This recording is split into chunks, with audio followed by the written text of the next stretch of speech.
warahmatullahi wabarakatuh. Selamat sore sahabat Hermina Solo. Kembali lagi di acara Hermina Talks. Pada sore hari ini sangat-sangat istimewa karena pada sore hari ini kita akan berbincang-bincang pada Hermina Talks kali ini tentang serba-serbi imunisasi anak. Nah, kali ini Naura sebagai moderator akan bersama Dokter Cahala Fasinta.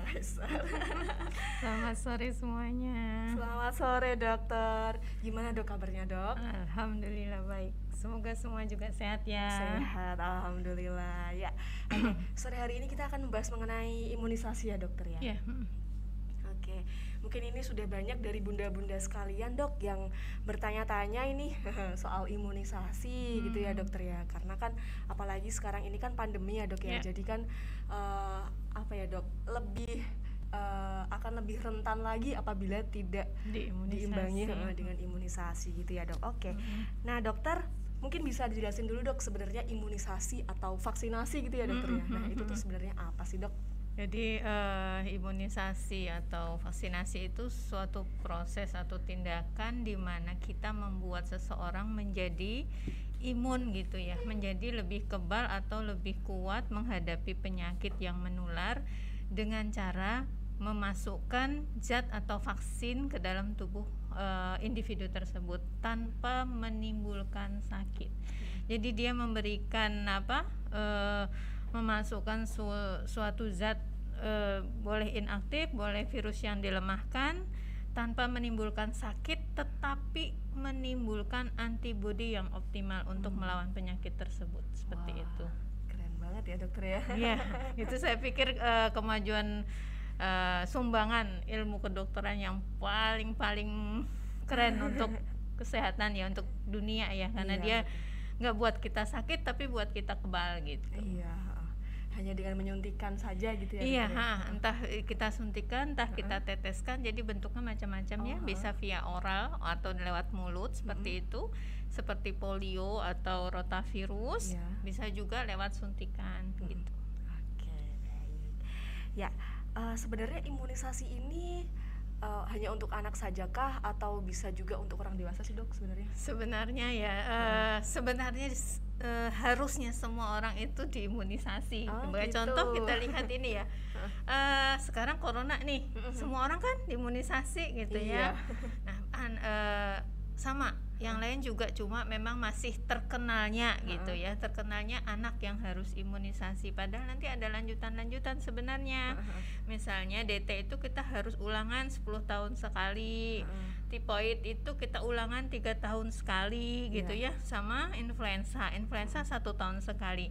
Jadi vaksin tertentu harus memang diulang gitu, tapi vaksin lain memang sebagian besar akan selesai. Dalam artian misalnya dia hanya perlu 2 dosis ya sudah, 2 dosis itu dia bisa mengcover sampai seumur hidup individu tersebut atau seorang anak tersebut gitu ya. Jadi sangat tergantung jenis vaksinnya, jenis penyakitnya. Jadi bukan berarti nanti jangan vaksin influenza, nanti tidak ketergantungan karena harus vaksin setiap tahun. Nah berarti dia tidak paham bahwa vaksin influenza. Jadi gini, sebagai contoh kuman influenza itu banyak sekali, lebih dari 200 bahkan mungkin 300 macam. Yang disuntikan setiap episodenya misalnya hanya yang sediaan terbaik itu 4 strain. Jadi kalau kita strain terberat tahun ini akan disuntikan berikutnya, seterusnya seperti itu. Jadi coba ada berapa ratus untuk sampai ke tahap kita menguasai kebal semua. Beda dengan vaksin seperti varicella. Dia cukup 2 kali saja sudah seumur hidup gitu. Jadi bukan ketergantungan, tapi memang jenis jenis kumannya gitu yang berbeda. Persis kalau tahu di balik corona ini kita jadi tahu juga kan, ternyata strain corona aja banyak kan. Itu salah satu flu ya. Strain corona satu aja corona punya banyak strain. Nah, itu mungkin yang bisa memberi penjelasan kenapa sih ada vaksin yang berulang, kenapa sih ada vaksin yang cukup 1 atau 2 kali gitu. Gitu. Jadi semuanya itu tergantung sama jenisnya gitu ya dokter ya. Apalagi kan juga semakin lama juga dia bisa dokter ya, Bukan membelah diri ya dok ya, bermutasi ya dok ya. Jadi tiba-tiba ada penyakit baru yang misalnya influenza aja sekarang jadi tambah banyak lagi gitu kan ya dok ya. Sebagai contoh corona dulu dianggap angin lalu, tidak dibuatkan vaksin loh. Corona itu vaksinnya dianggap ecek-ecek ringan banget, tiba-tiba dia bermutasi. Ya karena alam kita juga berubah ya. Ya akibat mungkin nggak tahu saya apakah perilaku kita sebagai manusia juga ikut ambil andil dalam hal itu. Wallahu alam. Nggak cuma manusia aja yang beradaptasi tapi semuanya ya dokter ya. Oke, baiklah. Oke, jadi tadi bisa dewasa dan juga anak ya dok, tapi ini untuk kali ini kita akan membahas soal yang vaksin anak ya sahabat Hermina semuanya. Nah oke, lalu sebenarnya seberapa pentingnya sih dok anak untuk divaksin? Apakah ada perbedaan yang sangat-sangat signifikan antara anak yang divaksin dengan yang belum divaksin? Menurut dokter gimana? Jadi seperti ini, kalau kita punya anak atau punya keturunan, maka tujuan setiap kita atas amanah itu adalah menjadikan dia individu yang the best di kemudian hari. Betul. Yang tumbuhnya bagus, yang kembangnya keren, sehingga dia menjadi orang yang berkualitas gitu ya. Iya, benar sekali. Dengan berkualitas harapannya dia akan bermanfaat untuk orang sekitarnya. Betul. Nah, untuk mencapai tumbuh kembang anak yang baik sehingga dia menjadi generasi yang keren, itu perlu satu, sebenarnya tidak hanya vaksinasi ya. Satu, pemberian ASI di awal itu ya. Pemberian ASI atau nutrisi. Dengan gizi yang baik, maka anak itu akan tumbuh dan berkembang dengan baik. Tetapi gizi yang baik tidak cukup ternyata karena penyakit kita banyak. Betul. Maka dia harus diproteksi atau diberi kekebalan. Dengan cara apa? Dengan cara divaksinasi. Jadi buat dia kebal tapi tidak buat dia sakit. Nah, cukup enggak dua ini? Belum cukup lagi, harus ada stimulasinya atau pendidikan kasih sayang dari orang tua. Jadi 3 hal ini harus berkesinambungan. Gak bisa dong saya kasih vaksinasi saja tapi gak saya kasih gizi, gak bisa juga. Tapi saya kasih gizi, saya gak mau vaksin, gak bisa juga. Karena mudah sakit, kita gak tahu takdir Tuhan. Maka beralihlah dari takdir yang buruk ke takdir yang baik dengan cara berusaha maksimal seperti itu, termasuk vaksinasi dalam hal ini. Oke dokter. Nah, berbicara tadi kan kalau divaksin itu kan tanpa dia merasakan sakit tapi dia kebal gitu ya dokter ya. Nah kalau untuk KIPI ya dok ya. Oh iya. Nah itu gimana dokter? Karena kan KIPI itu kejadian ikutan pasca imunisasi, otomatis tindakan itu setiap tindakan ada resiko ya aslinya. Sekarang kita keluar rumah naik sepeda motor atau naik mobil tetap ada resiko kan. Tapi dengan apa? Dengan pengaman. Begitu juga dengan vaksinasi. Penelitiannya panjang sekali. Untuk sampai ke satu titik di launching itu dia perlu puluhan tahun, kecuali vaksin corona ya itu memang dipercepat. Nah otomatis KIPI-nya KIPI yang bisa kita toleransi, misalnya demam ringan, bengkak ringan, nyeri ringan gitu ya. Jadi dibandingkan dengan sakit yang akan didapatkan jika kena itu, KIPI itu sangat kecil sekali sangat ringan gitu. So jangan takut KIPI itu seperti kita kena vaksin corona efeknya ngantuk. Saya terima ngantuk deh daripada kena corona atau nyeri gitu kan ya. Jadi dari segi manfaat, contoh kena polio kita lumpuh, seumur hidup loh lumpuh gitu. Ya kan nggak ada pilihan lain kan? Ya sudah gitu. Kasihan gitu. Atau dia kena radang otak 50% kemungkinan meninggal, 50% hidup. Dari yang 50% itu sangat mungkin 50-70% ada sequel atau gejala sisa, misalnya anak jadi sipil lah, retardasi mental lah, bla bla bla, kemunduran perkembangan seperti itu. Nah itu yang harus kita hindari gitu, jangan sampai kena gitu. Jadi KIPI ini sebenarnya nggak ada apa-apanya gitu ya dokter ya. Masih bisa ditoleransi, masih bisa kita terima. Betul. Jadi buat bunda-bunda jangan takut bunda. Anaknya mungkin nanti kan mikirnya, aduh nanti panas, aduh nanti nggak doyan makan atau apa gitu dokter ya. Nah kalau nggak doyan makan, biasanya demam sih dan itu bisa kita kendalikan. Sebenarnya sampai detik ini itu masih bisa dikendalikan efek-efek itu. Jadi semuanya masih bisa teratur. Iya. sahabat Hermina. Oke. Oke. Nah, kalau untuk jenis-jenisnya sendiri dokter, sebenarnya ada banyak sekali ya dokter ya. Iya, banyak banget. Imunisasi. Nah, mungkin dokter bisa menjelaskan secara singkat aja dokter untuk sahabat Hermina. Secara umum vaksin itu ada vaksin hidup, yaitu virus yang dilemahkan, biasanya seperti polio gitu ya, BCG, varicella, Japanese encephalitis, itu MMR, itu vaksin hidup. Ada juga vaksin inaktif seperti vaksin DPT, PCV, pneumococcus, harus influenza gitu, itu salah satu vaksin-vaksin inaktif gitu. Nah, semua vaksin ini sebenarnya bisa kita kejar. Misalnya kita ketertinggalan bisa kita kejar, kecuali vaksin rotavirus ada batasan, sehingga rotavirus jangan ditunda-tunda gitu. Ada batasan dia. Dosis pertama harus masuk minimal maksimal 15 minggu itu ya. Kalau lebih ya sudah kelewat. Tapi vaksin lain masih bisa dikejar. Oh gitu. Masih bisa di catch up gitu ya. Berarti kalau seandainya tertunda ini ya dokter ya, mungkin ada tiba-tiba kenapa gitu, ya, jadi akhirnya nggak bisa vaksin atau pada saat apa gitu nah ya. itu berarti masih bisa untuk dikejar gitu ya dokter di ya? catch up namanya. Saya bilang ayo dibayarin utangnya gitu. Itu jadi kejar utang ya, maksudnya ayo kita kejar gitu, kita lengkapi segera supaya anak kita keprotek gitu ya. Terus kalau tadi apa dokter, kalau rotavirus ya dokter ya? Iya. Itu kalau misalkan dia nggak kekejar gitu terus ya resiko dokter? Ya kenapa sih penting banget. Semoga nanti masuk ke program pemerintah ya, di Solo udah percontohan sebenarnya untuk rotavirus gratis. Jadi pembunuh nomor 1 anak Indonesia itu masih diare. Yang kedua pneumonia. Dari diare itu 77%-nya disebabkan rotavirus. Makanya rotavirus sangat penting sekali karena memegang peran yang sangat banyak dalam penyebab kematian. Iya, diare itu. Sedangkan yang PCV itu pneumonia, itu pneumococcus yang terbanyak, kemudian HIB. Selainnya adalah kayak influenza dan lain-lainnya. Jadi makanya segeralah diberikan gitu. Kenapa? Karena diare di kita kacang goreng gitu. Nah, kesalah kaprahan di Indonesia ada satu nih.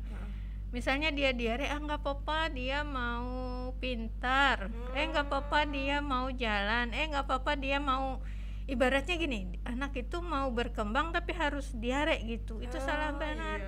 Kenapa? Orang kenapa harus berkembang harus pakai sakit gitu? Kalau bisa mah jangan gitu kan. Mau pintar kenapa sakit? Ya sakit itu bikin pinternya terhambat gitu. Itu miskom di masyarakat yang ya hoax lah istilahnya di masyarakat seperti itu. Jadi eman banget sebenarnya kalau rotavirus tidak diberikan. Jadi itu amat sangat penting dan jangan sampai terlewat gitu ya. Karena waktunya terbatas. Iya, waktunya amat sangat sedang terbatas. Vaksin lain masih bisa kita kejar. Oke, jangan sampai terlewat sahabat Hermina. Oke dokter. Nah terus kalau untuk kapan saja dimulai, baru lahir ya dokter ya? Jadi vaksinasi itu tergantung jenisnya. Ada yang mulai dari 0 hari pada saat lahir seperti hepatitis B. Kenapa? Karena bayi kalau kena hepatitis B itu 95% akan menjadi kronis. Berbanding terbalik dengan dewasa. Kalau dia kena di masa dewasa hanya 5% atau kurang dari 5% yang menjadi kronis. Dari kronis itu 25% akan jadi sirosis hepatis atau kegagalan hati. Kanker hati, dan itu cost-nya sangat-sangat besar sekali. Itu makanya vaksin hepatitis B sesegera mungkin saat lahir, kalau bisa di 12 jam atau 24 jam pertama. Vaksin lain ada timingnya gitu, jadi enggak DPT saya mau cepet nih saya kasih awal, nggak bisa. Paling cepet 6 minggu. Begitu juga dengan kayak rotavirus gitu. Jadi ada timingnya. Influenza kapan? 6 bulan. Nah, varicella kapan? 1 tahun. Hepatitis A 1 tahun. Japanese encephalitis 9 bulan. Memang bisa vaksin ini bergeser-geser sangat menyesuaikan dengan kondisi epidemiologi satu daerah. Sebagai contoh, hepatitis A dulu usia 2 tahun ke atas. Sekarang 1 tahun ke atas. Oh gitu. Jadi ya kan penelitian ternyata aman kok di atas 1 tahun. Kemudian ternyata makin banyak nih anak 1 tahun ke atas kena Nah, kalau dia kena bisa resiko fulminan. Fulminan itu gagal hati gitu. Sehingga kemudian bisa berdasarkan penelitian yang panjang ya, nggak waton dimajukan gitu. Gitu. Kalau berdasarkan daerah gitu mungkin nggak sih, Dok? Termasuk epidemiologi kan, satu daerah. Jadi gini, Japanese encephalitis sebagai contoh. Dulu yang endemis adalah Bali dan Nusa Tenggara Barat. Jadi yang digratiskan di sana. Sampai sekarang juga kan digratiskan. Tapi kemudian sama seperti corona dia juga nyebar-nyebar karena itu lewat gigitan nyamuk ya. Jawa Barat, Jawa Tengah, Jogja, Jakarta sekarang mulai banyak kasusnya, sehingga kemudian dianjurkan di daerah-daerah tersebut untuk diberikan seperti itu. Kalau lihat di buku KIA yang baru, JE itu udah dimasukin di buku KIA. Karena dia mematikan gitu, bikin meninggalnya wow banget, cepat. Japanese encephalitis itu kadang dokternya nggak nyadarin, kok cepat sekali gitu. Dan itu baru gitu ya, dokter ya? Iya, itu baru mulai ini sekitar 2000, ini masuk ke Indonesia kayaknya 2014. Oh, ya masih baru banget ya, dokter ya? Oke, ya sahabat Hermina, jadi intinya jangan sampai terlewat gitu ya, selalu berkonsultasi kepada dokter. Takutnya kalau misalkan terlewat, wah ternyata udah kena gitu kan. Jadi kita harus preventif gitu ya, dokter ya, harus pencegahan itu paling penting gitu. Oke, dokter. Nah, ini sudah ada beberapa pertanyaan, dokter. Wah, sudah lumayan banyak pertanyaan. Coba Naura bacakan ya, dokter ya. Dari akun Meme Riani. Dok, kalau vaksinnya terlambat 1-2 minggu tapi masih dalam bulan yang sama, amankah? Oh, tadi sebenarnya sudah ya, dokter. Aman banget sih, kejar aja gitu. Range optimal satu vaksin itu 4-8 minggu kalau mau yang optimal. Terlambat karena satu dan lain hal, kejar deh, bayar tuh utang, nggak apa-apa, segera. Seperti itu ya. Oke, jadi masih aman, Bunda. Langsung saja dikejar. Nanti keburu anaknya sakit. Iya, keburu anaknya sakit, ntar mau numpuk-numpuk karena makin gitu ya, gak ada proteksi makin mudah sakit kan ya. Nah itu dia. Itu benar banget. Oke, ini pertanyaan selanjutnya ya, dokter ya. Ini kemarin kan kebetulan kita sudah buka question box ya, dok ya. Jadi udah banyak bunda-bunda yang bertanya ini, dokter. Oke, untuk mengenai berat badan anak ini dari Bunda Eka, EKKAW_. Ini mungkin Bunda Eka juga nonton. Mengenai berat badan anak, apa ada hubungannya sama vaksin yang didapatkan? Jadi sebenarnya untuk yang awal vaksin hepatitis B, awal iya berat badan itu menentukan, tetapi sebenarnya bukan menentukan dikasih vaksin atau tidak, menentukan respon imun. Makanya gizi yang buruk kan juga nggak bagus ya, gitu. Harus kita baikin. Tadi kan gizi baik, proteksi dan stimulasi atau kasih sayang atau pembelajaran dari sekitar gitu. Jadi pada awal kalau berat badan bayi itu 2000 ke atas, vaksin hepatitis B kita berikan semua bayi. Nah, untuk yang di bawah 2000 atau di bawah 2 kilo, kalau ibunya HBsAg positif tetap disuntikan hepatitis B, tapi nggak dianggap karena respon imunnya kita nggak bisa prediksi. Jadi kayak di ekstra aja gitu, terserah. Kalau Tuhan kasih dia respon yang bagus ya alhamdulillah, karena vaksin itu kalau kelebihan gak masalah, cuma boros, tapi kalau kurang sangat masalah gitu kan. Nah, tapi kalau status ibunya HBsAg-nya negatif, maka boleh ditunda bayi ini sampai usia 1 bulan untuk hepatitis B, atau kalau beratnya udah 2 kilo. Mana duluan yang tercapai, segera aja disusulkan gitu ya.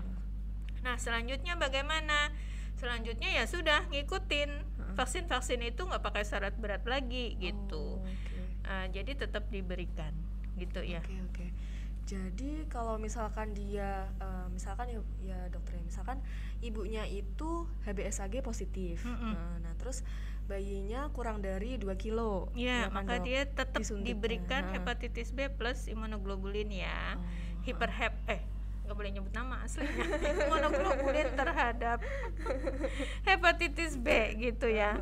Untuk wilayah Solo mungkin kalau udah periksa di puskesmas pasti akan dapat bantuan dari pemerintah itu imunoglobulin hepatitis B itu yang akan kita ambil dan suntikan di dalam waktu secepat-cepatnya, kalau bisa dalam 24 jam pertama. Seperti itu. Jadi saking pentingnya kan ya, karena sekali Indonesia tuh endemis ya Allah benar. Hepatitis B aja kita daerah merah. Jadi angka sirosis kita jadi tinggi juga kan. Dan itu burden banget. Berat banget gitu untuk beban kesehatannya, beban baik biaya, emosional maupun penderitaan yang dirasakan oleh seorang yang kena itu. Karena penyakit kronis itu ya dokter. Iya, dan udah kalau sirosis hepatis atau kegagalan hati, orangnya udah nggak bakal produktif lagi, bengkak lah, lemas lah, dah semuanya dah, muntah darah lah, BAB darah lah gitu. Gitu. Ngeri. Kalau misalkan dari kecil, misalkan ya dokter ya, dari kecil udah hepatitis B seperti itu, nanti berarti dia akan membawanya sampai dewasa gitu dokter? Iya, jadi kalau anak itu kena jadi gini, kalau anak itu kena hepatitis B, kemungkinan untuk menjadi kronisnya itu cepat di usia mudanya, sekitar 20-30 tahun kemudian dia sudah ke sirosis atau ke hepatitis kronis gitu. Maka itu yang dicegah. Tapi kalau kita kasih vaksin di awal hepatitis B saja tunggal tanpa imunoglobulin, itu bisa menekan kejadian itu 80%. Tapi hepatitis B plus imunoglobulin bisa menekan itu sampai 95%. Maka pemerintah mending ngeluarin uang. Jadi imunoglobulin itu sekitar 2,5 juta, lupa saya 2 atau 3 juta gitu, itu gratis dari pemerintah loh. Kalau dia wilayah-wilayah tertentu, ini kan masih percontohan nggak semua daerah ya, sangat tergantung keuangan negara juga. Jadi sebegitunya gitu. Maka jangan sampai kena deh, maka dikasih itu gitu ya. Terus jangan lupa juga saya titip pesan, mumpung kita bicara tentang vaksinasi, untuk mereka yang HBsAg-nya positif, ibunya dan bayinya mendapatkan hepatitis B dan imunoglobulin di usia 9 bulan atau maksimal 1 tahun harus dicek lagi antibodinya ada atau enggak, dia kena hepatitis B atau enggak. Jadi cek HBsAg-nya, hepatitisnya positif atau negatif, kemudian cek juga antibodinya. Kalau dia tidak punya antibodi, maka anak ini harus revaksinasi atau divaksinasi ulang.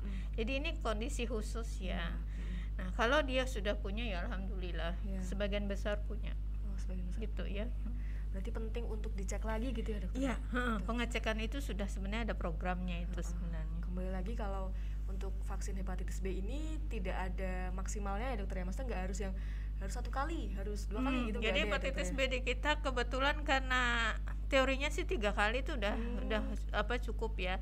Tapi di kita itu dari 0 hari itu dapat 1, nanti di Pentabio dia bergabung dengan DPT, baik dia Pentabio maupun yang vaksin yang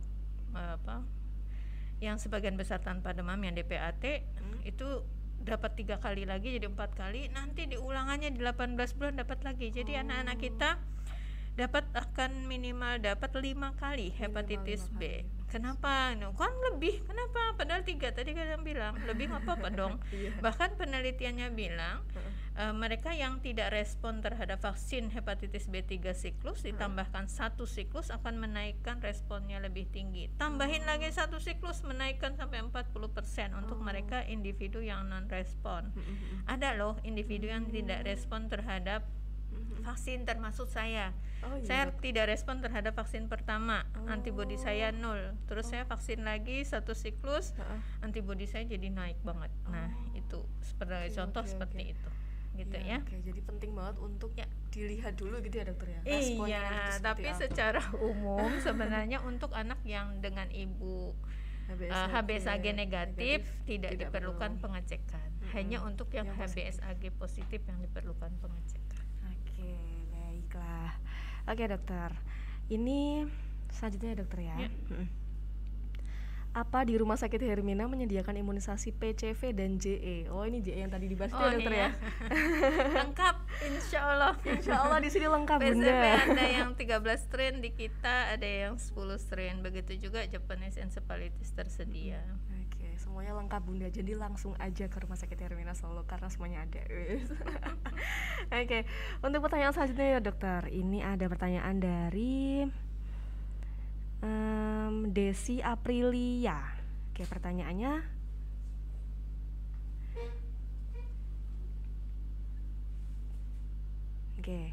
pertanyaannya, anak saya usia 3 tahun. Baiknya ambil imunisasi apa saja ya dok?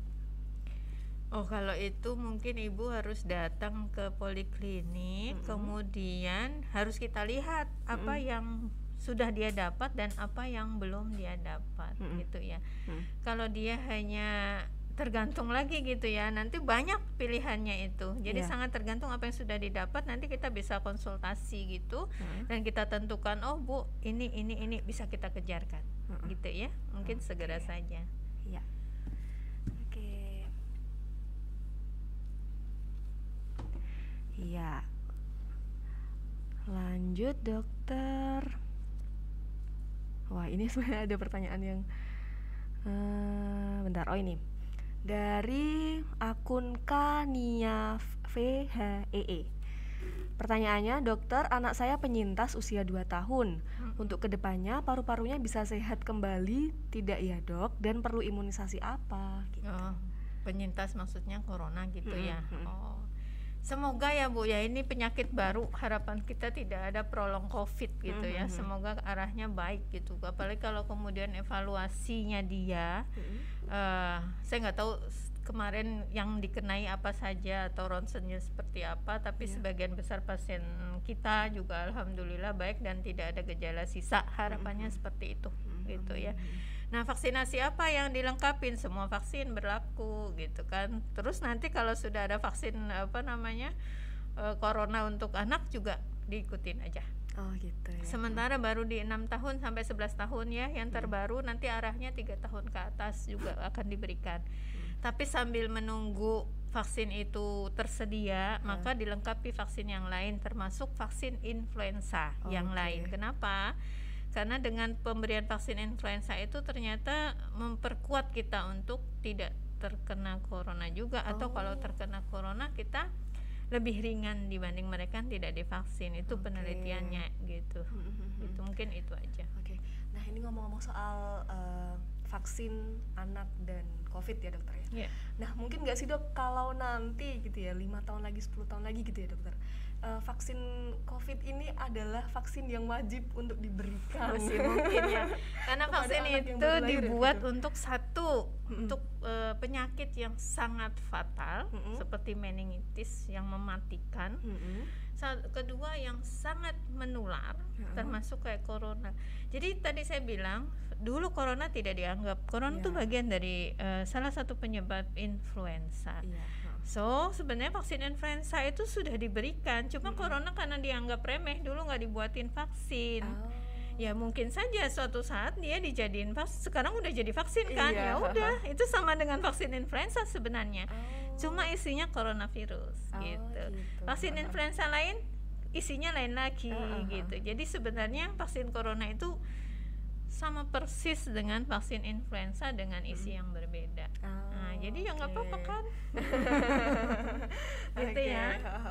Jadi memungkinkan ya, misalkan kalau tergantung ya, sebenarnya itu ya tadi mesti akan dibuatkan sebagai vaksin influenza yang rutin nantinya. Arahnya mungkin sangat tergantung epidemiologi lagi ya. Apakah masih endemis gitu ya? Iya, seperti variola itu kita sudah nggak ada. Sebagai contoh, jadi kita udah nggak dibuatin vaksin lagi variola, tapi varicella kita ada, jadi masih ada vaksinnya. Jadi berharap semudahan itu bisa punah dan kemudian vaksinnya juga nggak jadi diberikan terus gitu. Tapi ya tadi selama masih ada ya kita emang harus protect ya. Jadi semuanya masih tergantung dengan keadaannya gitu ya dokter. Benar sekali. Oke dokter, ini ada pertanyaan dari Bunda Memeriani. Kalau ibu menyusui, vaksin influenza pengaruh nggak ya dok ke bayinya? Enggak. Saya busui anak masih 9 bulan. Enggak, vaksin aja. Saya juga vaksin. Ibu hamil juga nggak masalah. Seperti ibu pasien corona kan. Corona kan ibu menyusui nggak apa-apa, ibu hamil juga nggak apa-apa gitu kan. Itu persis, jadi nggak masalah. Vaksin inaktif dia. Inaktif itu tidak akan beda sama vaksin MMR ya. Untuk ibu hamil nggak boleh, atau vaksin hidup gitu. Jadi setidaknya 1 bulan sebelum hamil itu MMR gitu. Tapi kalau vaksin inaktif aman. Kalau vaksin hidup itu gimana sih dok maksudnya? Virus yang dilemahkan sehingga dia bisa potensi menginfeksi. Nah, MMR sebagai contoh rubella itu kan kalau dia menyerang ibu hamil, apalagi trimester pertama atau kedua, makin di awal-awal makin berat kerusakannya, dia bikin kecacatan bayi, namanya sindrom rubella kongenital. Sindrom rubella kongenital ini kalau anak sudah kena itu, ya udah hidupnya tik-tik beban semuanya karena dia cacat. Tidak bakal normal, IQ-nya rendah, buta, kelainan jantung, ketulian, bla bla bla, retardasi mental dan sebagainya. Jadi kalau vaksin hidup ini diberikan saat ibu hamil, maka dia masih mungkin menginfeksi.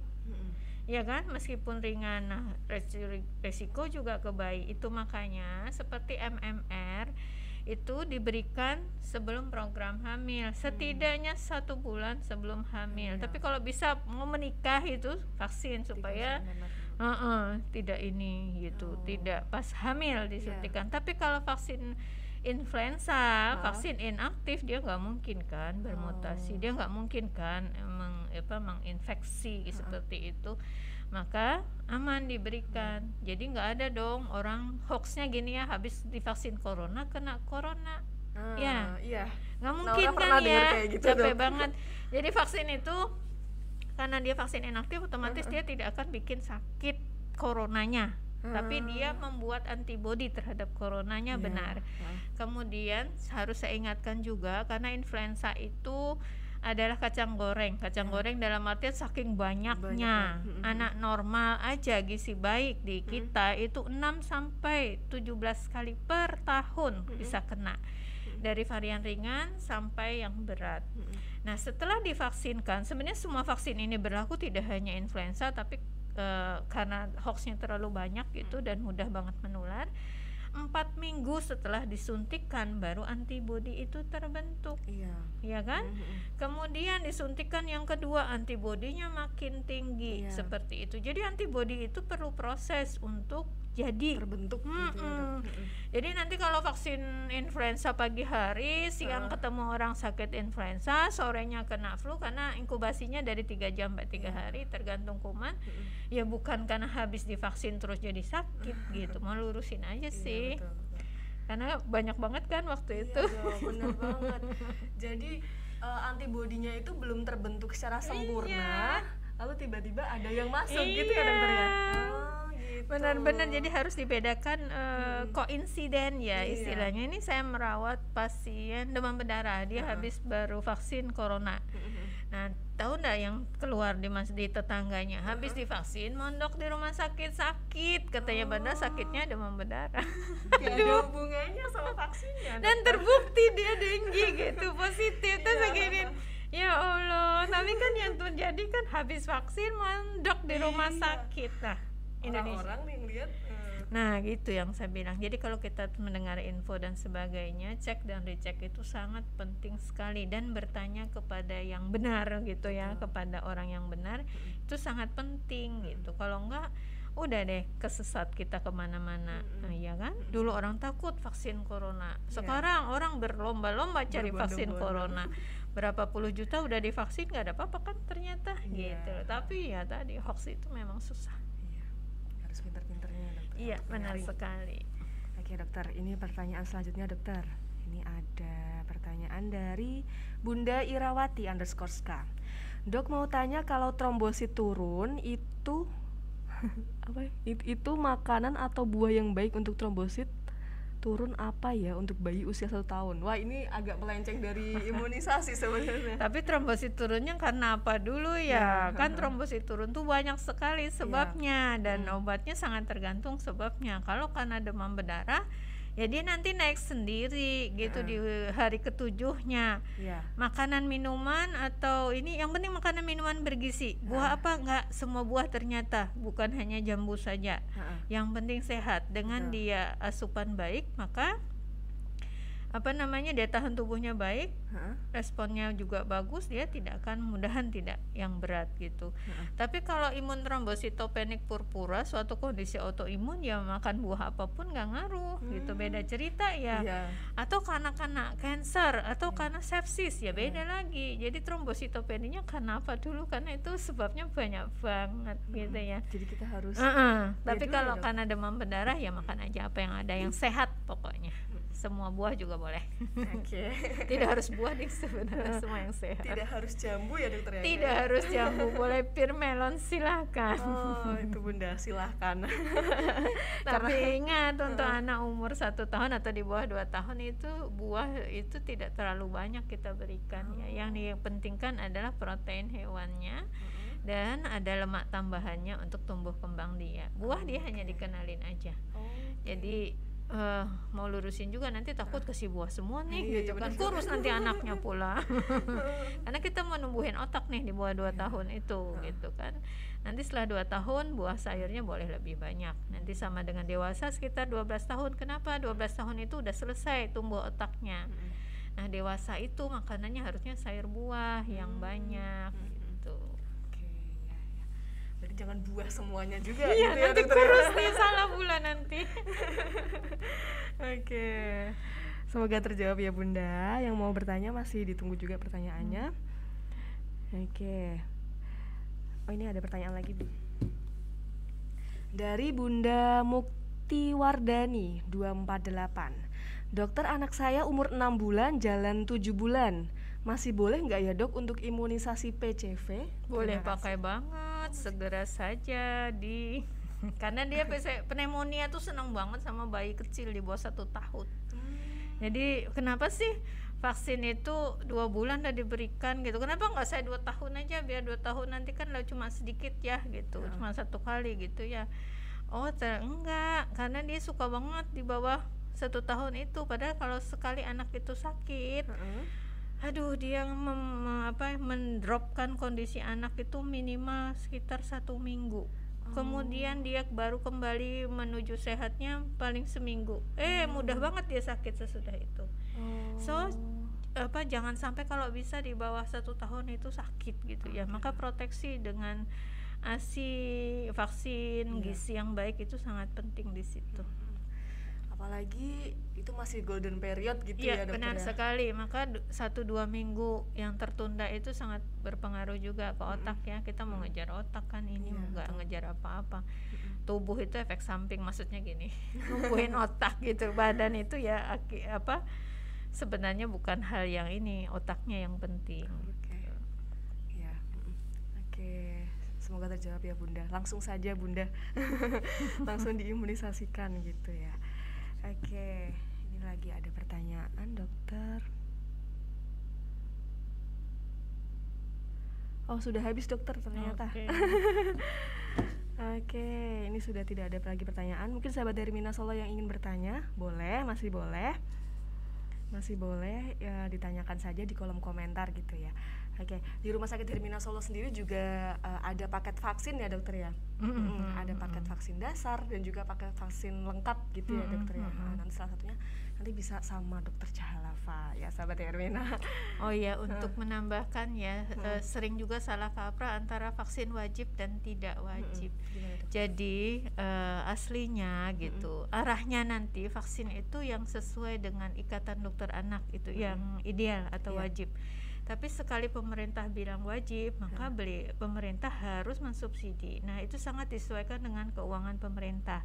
Kalau misalnya sebagai pemerhati, saya karena bagian dokter anak ya.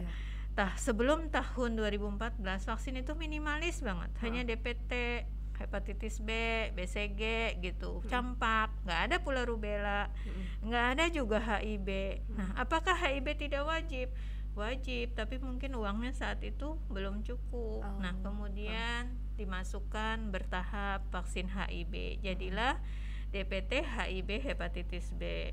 Nah, jadi wajib kan? Sebelumnya pada nggak wajib gitu. Nah, buku yang terbaru KIA yang terbaru 2019 ke atas PCV udah dimasukkan di buku KIA itu.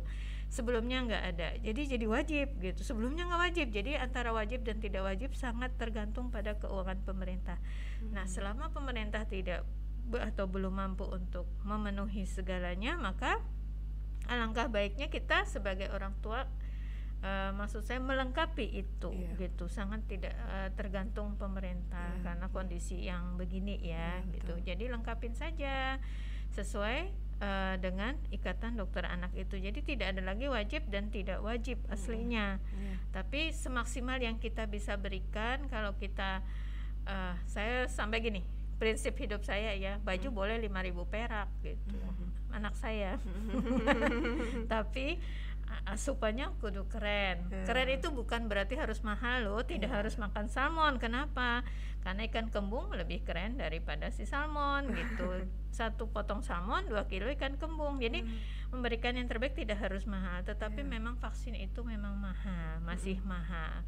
Nah, tadi saya bilang baju boleh 5.000, tapi proteksi dan asupan gizinya kudu the best gitu. Semaksimal yang kita bisa, disesuaikan dengan kondisi kita semaksimal yang kita bisa gitu ya. Yang terbaik untuk anak ya. Iya, benar sekali ya dokter. Baik, sudah tidak ada lagi yang bertanya. Mungkin sahabat Hermina yang ingin informasi lebih lanjut mengenai vaksin bisa menghubungi PPO kami dengan Suster Frida. Nomornya mungkin bisa dicatat ya sahabat Hermina, 085 879 136693. Saya ulangi ya, 085 879 136693 gitu. Nah, mungkin nanti sahabat Herman bisa tanya-tanya dulu kalau mau memvaksinkan buah hatinya gitu. Oke dokter, mungkin cukup sekian perbincangan kita pada sore hari ini. Wah, ini banyak sekali ilmunya dokter. Terima kasih banyak dokter Syalafa. Semoga bermanfaat. Ya amin. Pasti bermanfaat untuk sahabat Hermina semua, dan buat saya juga bermanfaat sekali ini dokter. Oke, baik, mohon maaf ya dokter, mohon maaf sahabat Hermina apabila ada salah kata, apabila tidak sengaja ada salah kata. Oke, baik, mungkin segitu dulu perbincangan kita pada Hermina Talk sore hari ini. Terima kasih banyak untuk atensinya sahabat Hermina Solo. Cukup sekian. Wassalamualaikum warahmatullahi wabarakatuh. Selamat sore.